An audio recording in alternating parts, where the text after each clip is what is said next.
The Unrelating podcasts are meant to be for education and entertainment. They don't constitute a service or advice. For personal struggles, please reach out to a medical or mental health professional. This is going to make me sound so old, but when I was growing up, this is going to make us sound really old. But like when we're not, but at least we feel young at heart. But, growing up as a 13, 14, 15, 16-year-old, we didn't have cell phones. We were just coming home from school and we were going outside and playing with our friends, jumping on bikes or jumping bikes, or yes, there were video games, but not like they weren't very good. Atari, hello. Right. Atari. Pac-Man. That said, nowadays kids are up against it with all these extra levels of complexity in their lives. Yeah, it's like an onslaught of kind of adult themes that they have to grapple with a kind of a brain that isn't ready to grapple with those things, and a society, which I think is a good thing, that says care about your mental health. But when you care about your mental health, then you're suddenly burdened with caring about your mental health. So it's a double-edged sword.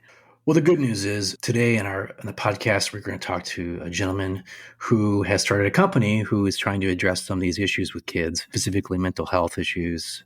Or he's come up with a tool that is actually very proactive in meeting them where they're currently at, which is on their cell phones. Yeah, and he's a therapist. He has been working with teens for decades. So he brings a level of expertise to the issue. And I'm just really excited to hear how they're addressing it, what it looks like, and, if there's any data so far about how it's been working. Hi, I'm Kelly. And I'm Michelle. Welcome to Unrelating with Kel and Michelle. I've been a licensed marriage and family therapist for over 2 decades. And I'm the show producer and co-host.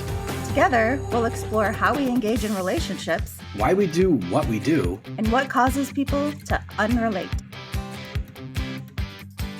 Iuri Melo is joining us today, founder of Schoolpulse, a first-of-its-kind text-based wellness platform that brings positive psychology and real-time support straight into students' lives. Does that sound right to you, Iuri? Did I get that right? Man, that sounds fabulous. I think you did it better than I did. Can I just take that? That was good. Yeah. Yeah, thanks for joining us today. This is actually, it's kind of a passion for both of us, talking about social media, talking about kids' health and wellness. And particularly teens. And I know that you've been a therapist for teens for 20 years, myself as well. That's one of my areas of passion. So I love this conversation already. It's going to get hyped in here. I'm excited. I'm excited as well. So let's start from the very beginning. How did you start this platform, this new company, and talk about the genesis of that? Yeah, so that started about 7 going on 8 years now. That was 2017. I live honestly in this beautiful place in southern Utah. I don't know if you guys have ever been here. We're planted right in the middle of the Grand Canyon, Lake Powell, Bryce Canyon, Zion National Park. It's just this high desert. Yeah. But we live in this beautiful place. And in 2017, we lost 7 students to suicide here. And it was honestly, it was wild. It was a weird year. And I think even throughout the state, there was just an odd rise of suicides in 2016 and 2017. And one of my good friends, by then I had written a couple of books, but he was a local principal. In fact, is where my 2 older girls were going to school at that time. Mm-hmm. But he had lost 2 kids to suicide. And he reached out to me. And I think his frustration or really panic was he felt like all he really had at his disposal were just kind of reactive, kind of medical model, right? Kind of medical model type things. Like we're kind of passively waiting for crisis to happen. And then we try to react and do the best we can. And sometimes that's what we do in life, right? But this specific principal, Justin Keat is his name, but he decided he wanted to just be more proactive. Like, I want to engage with my students. I want to not just be focused and like enamored by the risk factors, but also can we just begin to deliver and build upon these protective factors, right? Whether it be relationships, engagement, success, et cetera. But that was really the beginning. I then kind of connected with a good friend of mine, Trent Staley, who is a software engineer, a genius. And he said, hey, I want to build technology for good. Can we do something with this? And we did. So we started out in the simplest of way, where we would just proactively text students like once a week with just a little questionnaire. And then I had created these little like canned responses. I mean, that was the very start. And then since then we've grown now to kind of live support. We text students Tuesdays and Fridays. At one point we were actually texting students 3 times a week, but the students said that's too much. So we went down to 2 a week. On Tuesday, we deliver our awesome student success videos. And then on Friday, other encouraging and evidence-based type like content to them.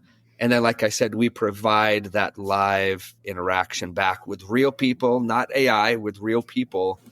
And since then, we've built up all of these little tools, all the way from like email campaigns to parents to school-based resources. Our goal is really to just become like a comprehensive and coherent solution for schools who are looking to improve their suicide prevention methods or their student wellness or their social and emotional learning type thing. But our overall philosophy is really grounded in positive psychology, growth mindset, and the idea of really being proactive. Like, we're not like a fire extinguisher on the wall, passively waiting for crisis to occur. Like, we want to deliver goodness. We want to engage students when they're doing well to promote that. And then, of course, also to intervene when they're struggling. Yeah. I think, too, though, that you decided to be thoughtful in the ways that you're trying to connect with the teens. So understanding how they absorb information and how they engage with information. So podcasts and a wellness dashboard and all of those things, memes and videos. And that's the sort of thing that they're actually paying attention to, not someone talking at them. Exactly. We've just been incredibly surprised at some of the magic that just happens over text. The platform, the accessibility, the privacy, the ease, the fact that we're, just tapping on their shoulder a couple of times a week, like it makes a difference. When we just wait for them to engage with us, we get way less engagement. Whereas when we just tap them on the shoulder and say, hey, check this out. Like, what do you think about this? Or look at this video. And we just get them engaging back, right? And 70 to 80% of the time, we're talking about good things, right? It's just, I graduated, or life is good, or, I went on my first date, or my team just won the game. And, and then about 25% or a little bit more at times, right? We have students who are, actively in crisis, right? They're sad, they're grieving, they're, experiencing Stressed. Physical, sexual abuse, stress, suicide ideation. I mean, all the things that you can imagine. And our goal, right, is to just meet them with the gentleness, just kindness and friendship, and then to connect them, of course, to wonderful parents, to the professionals at the school and other professionals in the community as well. So, yeah. And if you're engaging with them over time, you also are getting a sense of their baseline, so that if you do see a shift in them, I'm sure you are connecting them to other resources. But you can only know that if you know them well enough to see that there's been a change. Absolutely. I think, the concept that you guys will be familiar with, right, is just this whole upstream concept, right, of trying to engage people upstream to promote student wellness or mental fitness or mental excellence. And I'm sure it's the same thing with your practice, Michelle, right? I mean, we're probably, cognitive therapists, right, in a sense. We believe that our psychology is everything. The way we interpret the events in our lives matters more than the events themselves.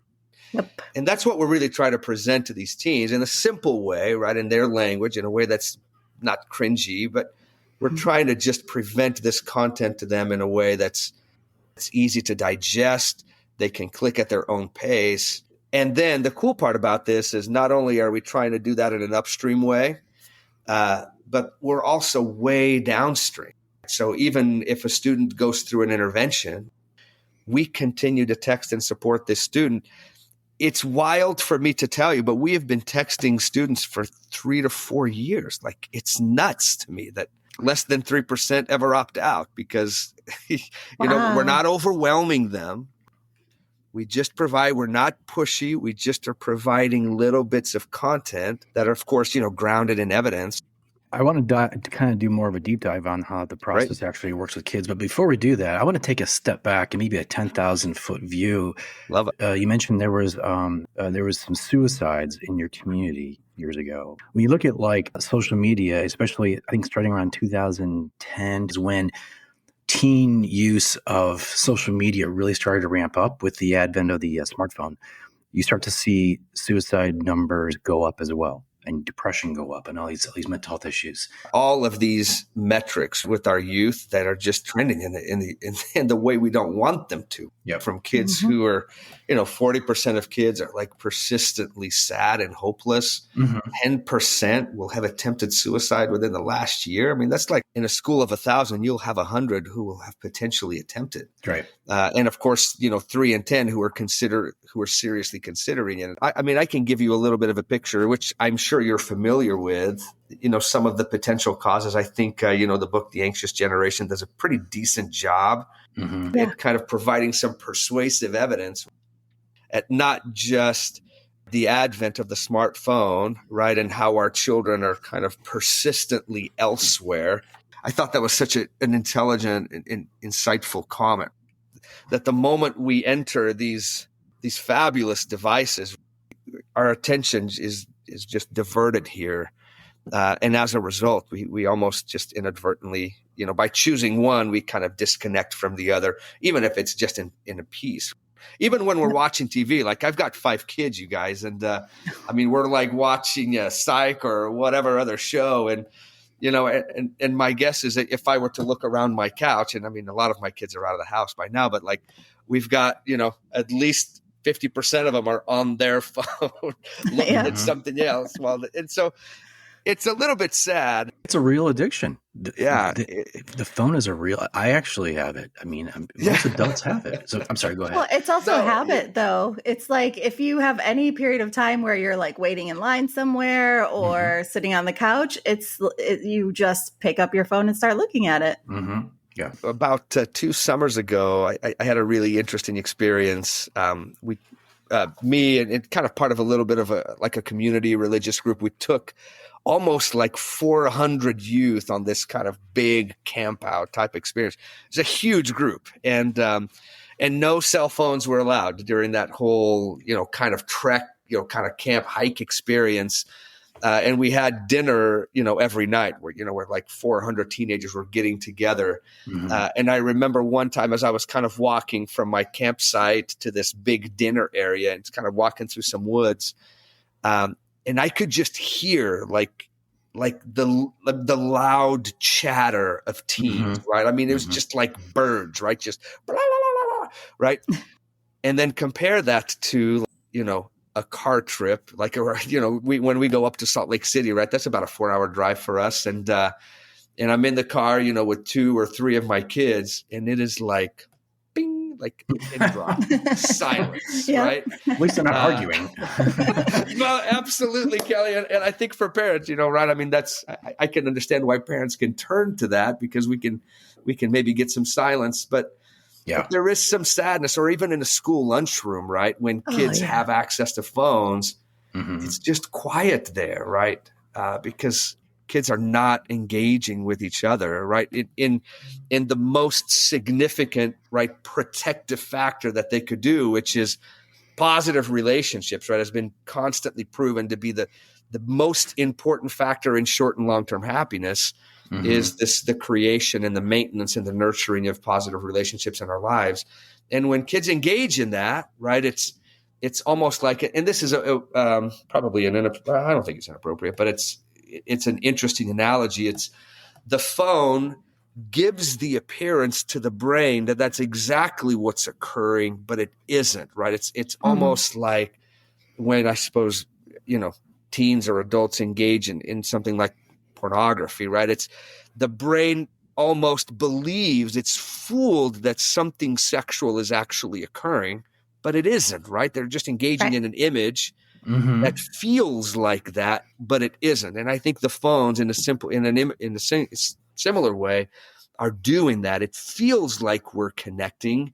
Oh, right. The brain releases some of those chemicals, but unfortunately, nothing is in actuality occurring, or nothing is really being nurtured. So like I said, kind of a weird analogy, but no, it fits. And also just you then are not throwing up your hands and saying, let's get rid of the phones.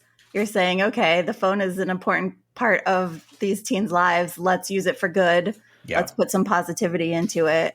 And using science to do that, which is the best way to go about it, I think. Yeah, I don't think we're going to win that battle, right? Yeah. I think, the tsunami has crashed. Here we are. We got to swim this way, right? And so much of the content that we have created for schools and for but some of it, right, of course, addresses that, like how to utilize phone, how to utilize AI, how to deal with misinformation and disinformation. We're trying to offer these corrective, restorative practice, which you're probably familiar with that word as well, so that we're not just punishing the behavior we don't want, but trying to educate the behavior we actually do want. Well, I imagine a lot of red tape and bureaucracy too when you're trying to introduce this into a school. Even the most well-intentioned administrators have liability, and I'm sure they have skepticism about, this process. And are you in high schools or middle schools or both? Both. So that's kind of our niche, right? Is that kind of 6 through 12 or 7 through 12 is our niche. So all of our videos are really directed towards that.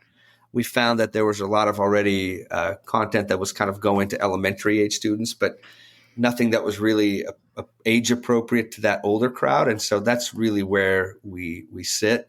But man, Michelle, you were 100% correct, right? Is not only are there hoops to be jumped through, right? All the way from, whether we meet the school counselor, then we got to go to the principal. At some point, we're going to end up at the superintendent's desk and during a school board meeting, and we're conversing with minors. So it is critical. Like what we're offering schools is what they're asking for. They need support. They feel they're overwhelmed. They feel like they can't deal with all the mental health needs. We're coming in with a solution that doesn't burden them. But we understand the liability part. We actually feel like we're releasing the school of some of that liability. We're helping them. I had a conversation with a superintendent not too long ago who had lost a couple of students to suicide, and he was going through a lawsuit. I think some of the parents were suing the district or suing the school. And one of the things that he said to me, and he wasn't involved with Schoolpulse at that time, but he said, "Man, I wish I had Schoolpulse in my pocket walking into that courtroom," right? Because we have such a powerful, proactive campaign, just going, directing, leading, providing resources constantly, right? And at that point, he didn't have some of those. And so I think they ended up settling out of court, for some amount. I don't recall what it was, but I think those parents didn't feel like the school was meeting some of those mandates to provide that kind of preventative type content. So, and Michelle, I think it speaks to the fact there's not enough mental health services for kids in school right now. I mean, maybe a school has 2 counselors, 3 at most, right? I think. I don't know. But, if at all. If at all, yeah. Yeah, if at all. I think the ratios are like the national ratios. I say on average is like, one counselor per like 450 students, something like that. Yeah, some schools are better. Some schools are better. Some are less. And to be honest, a lot of school counselors, I think they want to be doing more mental health type support, but honestly, they're mostly dealing with scheduling, graduation requirements. So they don't even get to do some of the stuff that they really want to do. They're more doing a little bit more of the managerial style or the managerial things to kind of get students to just kind of continue going, even though they're looked at as kind of the mental health hub of the school. They're often not doing a lot of that work. And once again, we just want to come and really come to the rescue, right? And give them easy tools that they could plug in, that they can push out, and really make sure that they're meeting that. So Iuri, I'm a 14-year-old boy. Okay, mentally, yeah. I still feel physically like I am sometimes too, but that's a different podcast. I have my phone. I have the Schoolpulse. So take me through. What am I seeing? What am I receiving? We do it in a couple of ways, but we put these big posters throughout the schools, or the schools will kind of, invite students to participate. And there's these big QR codes that are specific to each individual school. And the students just walk up, they just scan it, and immediately they get a text on their phone. So they don't have to, there's no usernames, no passwords, right? We try to eliminate all those blocks, right? Yeah. And you would literally get a text on your phone that just says, "Hey, welcome to Schoolpulse. How are you?" Like that's text number one, right? And then let's say that you respond like, "I'm doing miserable." Like, "Are you a chat bot?" And then you would have a real person like respond back like, "No, but so happy you're here. How are you doing?" Right? Or whatever they engage in. And then you're literally connected to that individual anytime. So you can proactively text that service anytime that you want to. But from the moment that you begin, you'd actually receive a couple of just introductory texts, just kind of explaining like, "Hey, here's what we do. This is anonymous. We actually don't know who the student is. We're not allowed to have that data, right? Once again, we're dealing with minors, right?" And then every Tuesday, it's always the same. We deliver kind of our student success lesson for that week. So, for example, the one that we just delivered this last week was on how to develop a growth mindset. We try to deliver all of our content based on the time of the year and what's happening. The week just before that was like 3 tips to have an awesome year at school. Nice. And then on Friday, you would receive a couple of things. One is just inspirational content. Like sometimes it's like a funny image, or we send like inspirational quotes. And then every other week we do 4 short little questionnaires, and we measure academic effort, the students' perception of the culture and atmosphere at their school, like a general wellness, just a 4 little like point, like Likert scale type thing. And then a general confidence one. And when the students respond, right, with like a 1, 2, 3, or 4, to those, once again, they're met with a live individual like, "Hey, sorry, you're not doing well today. What's on your mind? We're here to help." Leaning on some of the positive psychology or even growth mindset type philosophy, right? When students feel better, we perform better. We're more patient. We're more resilient. We're more persistent. We last longer. I'm still that 14-year-old boy. Yes, love it. And I'm say, okay, I text and I say, I asked a girl out and she said no. Feeling really down right now, or whatever. It could be it could be bullying, or it could be something like that. Sure. What would be a kind of a response to that? If you don't mind, I'll share a little bit here. But sure, we've actually some kind of we call this team our pit crew, and it's actually we answer by committee. So we actually have a group of people. It's kind of cool. So you would text, right, and one of the members of the teams would respond to you. And of course, I mean, we can see the entire thread and we have little notes, but we have this little acronym that we kind of created. And I think that maybe this will answer your question. It's not a fabulous acronym. I'll be honest. If I had ChatGPT back in the day, I probably would have created a better one, but it's GTMAS, and G just stands for we greet students with enthusiasm. So the first thing that you would get is, "Oh, man, I am so glad you're here. Thanks for texting." And then we would thank them for being there. We would match them where they are, right? We would ask them questions. We would seek to understand. And then the very last step on the MASS, MASS, would be we offer a suggestion. So we would do all of these other kind of relationship type building things. So the first thing that you would hear is a welcome, and then like, "Man, like tell me about that. That sounds really difficult." And our goal is actually to get you to communicate about it, right? Because it's very inviting. Communication, right? It's what we do in therapy, right? It's when we get people, right, to communicate about the things in their lives, they end up feeling more control over the things in their lives versus when we are quiet, we feel like those things control us in a sense. And so that's what we're doing is we're asking questions, we're seeking to understand. And we know that when we do that, we're actually helping to de-escalate kind of the emotional intensity that's happening within that person. And often like that's a conversation that sometimes will roll into the next day, where our team can sometimes even reach out and say, "Hey, sounds like yesterday was a hard day. How you doing this morning?" Oh, I love that. Yeah, it's just simple, but it's really powerful. Yeah. Also, there's new research out now saying that teens in particular are connecting to chatbots and AI as if they're a friend. They're having full conversations with them. Yep. Yeah. And so there is a desire to connect, but in a way that where like they have the control and they have it's on their terms. And you said something really important, Iuri. You said seeking to understand. Yeah. And for teens, think about their parents, their teachers, everything else in their life is talking at them. and maybe not stopping to really understand what's going on, or they don't feel comfortable sharing those things. So this kind of anonymous, but still like really warm and positive space feels like a really nurturing place for them to feel like they can let their guard down. Yeah, I would say that nurturing is absolutely the vibe that we're trying to put on that, is happy, excited to hear from them, thanking them, and then really just, we want them to talk. Like, and even when kids will come on and say like, I'm going to KMS, or I'm going to kill myself, or I'm going to do this. And that's like where we start. Like, hey, wow, like what happened? Is everything okay? Right? What's going on? Right?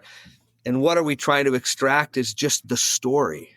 What's the story? Like what's going on? Right? And as kids talk, then we see that sentiment score just slowly, incrementally over time. And of course, our goal is always like, are there any adults there? Are your parents aware? Have you spoken to them? Would you be willing to speak to them? And our goal is always to connect there, right? We're not attempting to be the solution, but we're potentially a liaison to the solutions bridge. that are right there. You have kind of this philosophy about what teens need. And one thing you said struck me is they need a way to win. Can you talk a little bit more about that? Because I think that's part of what you're talking about here. Absolutely. Not only do they need it, they need to have a little bit of a win, right? It almost has just a positive momentum. That's why we go into schools and we're trying to deliver evidence-based type content that will help them to be successful academically a little bit more, socially a little bit more engaged than they are. And that's really what we're trying to do, is let's get you to stop saying no all the time and start saying yes, man. Kids are just like, nah, not my thing. I don't do that. That's too weird. It's too awkward. I don't know. Yeah. And I'm just like, man, why are you such a no? I tell my girl, I drive my daughter crazy. She's the last one at home. I've got 5, 3 of them are out. I've got a boy that actually leaves tomorrow. So I've got my, my 14-year-old girl. She's going to get all that attention. I know. She's already kind of like, oh my gosh, is this what it's going to be like? And it's pretty embarrassing. I love it. But, and 4 more years of that too. She's got 4 more years at home. 4 more years of that. But sometimes we play around and kids are just so quick, right, to just place themselves in these little like, well, I'm just this, or that's not my thing, or I'm too tall, too short, too this, not this, math is not my thing.